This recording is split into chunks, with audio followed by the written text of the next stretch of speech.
Praise the Lord. வாழ்வை வளமாக்கும் தேவ வார்த்தை சங்கீதம் 20:4. அவர் உமது மன விருப்பத்தின்படி உமக்கு தந்துருளி உமது ஆலோசனைகளை எல்லாம் நிறைவேற்றுவாராக. ஆம், அன்பான கர்த்தருடைய பிள்ளைகளே, இந்த நாளிலே தேவன் நம்முடைய வாழ்க்கையிலே நம்முடைய மன விருப்பத்தை நிறைவேற்றுகிறவராக இருக்கிறார். 21:2 சொல்லப்பட்டிருக்கிற வாக்கியங்கள், அவருடைய மன விருப்பத்தின்படி நீர் அவருக்கு தந்தருளி அவருடைய உதடுகளின் விண்ணப்பத்தை தள்ளாதிருக்கிறீர் என்று எழுதப்பட்டிருக்கிறது. இந்த நாளிலே கர்த்தருடைய பிள்ளைகளே, இந்த வாக்கியத்தை வாசிக்கிற பொழுது உண்மையாகவே நம் உள் மனதிலே ஒரு சந்தோஷம் வரும். ஏன் என்று சொன்னால், நம்முடைய வாழ்க்கையிலே நாம் விரும்புகிறதை தேவன் நமக்கு தந்தருளுவார் என்று சொல்லி நம்முடைய மனது அப்படிப்பட்ட காரியங்களை யோசிக்கும். சங்கீதம் 37:4 கர்த்தரிடத்தில் மனமகிழ்ச்சியாயிரு, அவர் உன் இருதயத்தின் வேண்டுதல்களை உனக்கு அருள் செய்வார் என்று சொல்லப்பட்டிருக்கிறது. ஆகவே இந்த நாளிலே நம்முடைய மன விருப்பங்கள் தேவனுக்கு சித்தமாக இசைவாக இருப்பதாக கருதப்படுகிறது.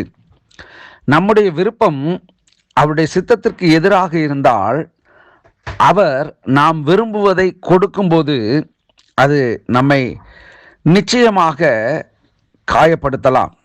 எப்படி என்றால், நாம் விரும்புகிறதை தேவன் நமக்கு தந்தருளுகிறவர் என்று ஒரு விதத்திலே நாம் பார்த்தோம் என்று சொன்னாலும், தேவன் விரும்புகிறதை நம்முடைய வாழ்விலே செய்கிறார் என்றால் அதை நாம் ஏற்றுக்கொள்ளக்கூடியவர்களாய் காணப்பட வேண்டும்.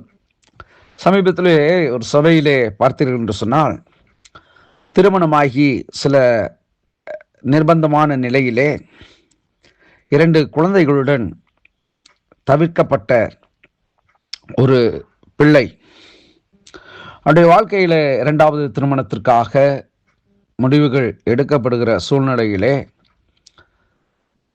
கர்த்தர் தன்னுடைய வாழ்க்கையில ஒரு நன்மை செய்வார் என்று சொல்லி காத்திருந்தார்கள். உரிய நேரம் வந்தது. கர்த்தர் அந்த காரியங்களை, அவருடைய எதிர்காலத்தை மறுபடியும் அவளுக்கு வாய்க்கும்படிக்கு தேவன் அனுக்கிரகம் பாராட்டினார்.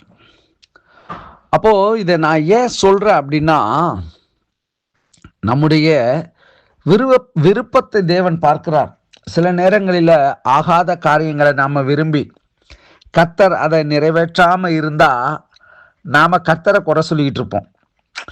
ஆனால் வசனம் சொல்லுது, கர்த்தரிடத்தில் மனமகிழ்ச்சியாயிரு, அவர் உன் இருதயத்தின் வேண்டுதல்களை உனக்கு அருள் செய்வார் அப்படின்னு சொன்னால், நீ விரும்புகிறது ஒரு விதத்தில் கர்த்தருக்கு சித்தலன்னு சொன்னால் அதை நிராகரித்துடுவார். அது உனக்கு வாய்க்காது.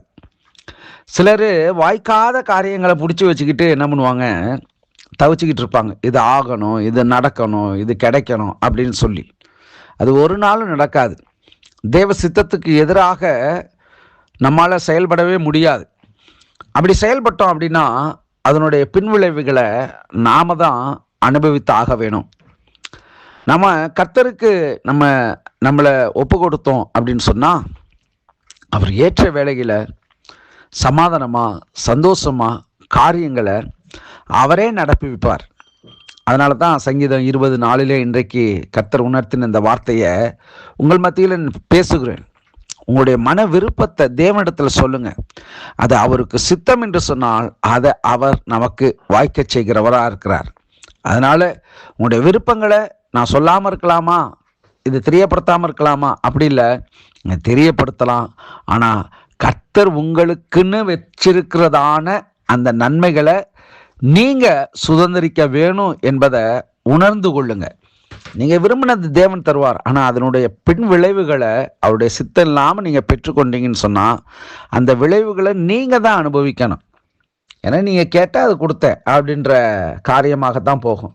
ஆனால் கர்த்தரிடத்துல அவருடைய சித்தத்தின்படி நாம கேட்கிற பொழுது கர்த்தர் நிச்சயமா அதில் ஒரு ஜெயத்தையும் ஒரு சமாதானத்தையும் சந்தோஷத்தையும் நமக்கு தந்துடுவார். ஜெபிப்போம். அன்புள்ள இயேசுவே, இந்த நாளிலே இந்த வார்த்தையின் மூலியமாய் எங்களோடு நீர் இடைப்பட்டதற்காய் ஸ்தோத்திரம். ஆண்டவரே, காத்திருந்தால் நிச்சயமாக ஆண்டவரே ஒரு நன்மை உம்முடைய சமூகத்திலிருந்து எங்களுக்கு கடந்து வரும். ஆகவே இந்த நாளிலே எங்களுடைய மன விருப்பத்தை நிறைவேற்றுகிற தெய்வமாய் இருப்பதற்காய் ஸ்தோத்திரம். எங்கள் வாழ்க்கையிலே இன்னும் ஆண்டவரே சில நேரங்களிலே உம்முடைய சித்தம் இல்லாமல் இதை தாரும் என்று சொல்லி நாங்கள் நிற்கிற சூழ்நிலையை நீர் மாற்றி போடுவீராக. உம்முடைய சித்தம் ஆண்டவரே ஸ்தோத்திரம் எங்கள் வாழ்விலே நிறைவேறுவதற்கு எங்களை தாழ்த்துகிறோம். கிறிஸ்து இயேசுவின் நாமத்தில் ஜெபிக்கிறேன் பிதாவே. ஆமேன், ஆமேன். God bless you.